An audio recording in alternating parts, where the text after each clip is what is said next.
حیزبەکان لە بەردەم تەحەدای هەڵبژاردندا. پێشبینی و دۆخی ناوخۆی یەکگرتوو لە هەڵبژاردنی پەرلەمانی کوردستاندا. یەکگرتوو و چاوی لە موفاجەعەیە.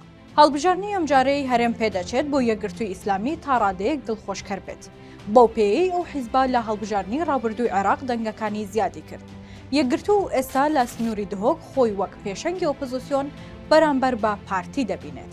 ئەوەش دوای ئەوەی کاندیدێکی زۆرترین دەنگی لەسەر ئاستی عێراق لە دهۆک هێنا کە جەمال کۆچەر بوو. یەکگرتووی ئیسلامی چاوی لەوەیە لەم هەڵبژاردنە نزیکەی 10 کورسی بەدەست بهێنێت بە جۆرێک 4 بۆ 5 کورسی لە دهۆک و 3 کورسی لە سلێمانی و لە هەولێر و هەڵەبجەش هەریەکی کورسیەک. بۆ پێی دابەشبوونی جەماوەری دەنگدەر و لایەنگرانی تا ڕادەیەک یارمەتی و حیزبە دەدات. یەکگرتوو لیستێکی بەهێزی کاندیدی هەیە کە زۆربەی کەسە دیار و کاریگەرەکانی ناو حیزبەکانی خزاندۆتە لیستەکەوە. ئەمەش وەک خاڵێکی بەهێز بۆ ئەم هەڵبژاردنە سیر دەکرێت. هاوکات گوتاری سیاسی حیزبەکە لە دوای هەڵبژاردنی 2021 عێراق جۆرێک لە ئومێدی هەستانەوەی داوە بە یەکگرتوو. جیاواز لەوەش پەرلەمانتارەکانی ڕۆڵێکی کاریگەر و ئۆپۆزیسیۆن بوونیان بینیوە.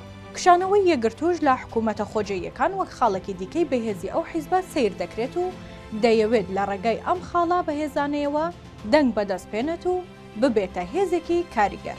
ئاماژەکان بەو جۆرن. ئەگەر یەکگرتوو 10 کورسیش بەدەست نەهێنێت، ڕێژەی دەنگ و کورسیەکانی زۆر کەمتر نابێت لەو ژمارەیە. بۆیە ئەم هەڵبژاردنە دەبێتە هەڵبژاردنێکی دڵخۆشکەر بۆ یەکگرتوو. بەڵام گۆڕەپانەکە بەدەر نییە لە ململانە و ڕکابەری لایەنە دژبەرەکانی یەکگرتوو. جیا لەوەش کەمی ڕێژەی بەشداری خەڵک بۆ دەنگدان و بێئومێدبوونی خەڵک. تەحەدایەکی دیکەی بەردەم یەکگرتوون بۆ هەڵبژاردنی ئەمجارەی پەرلەمانی کوردستان.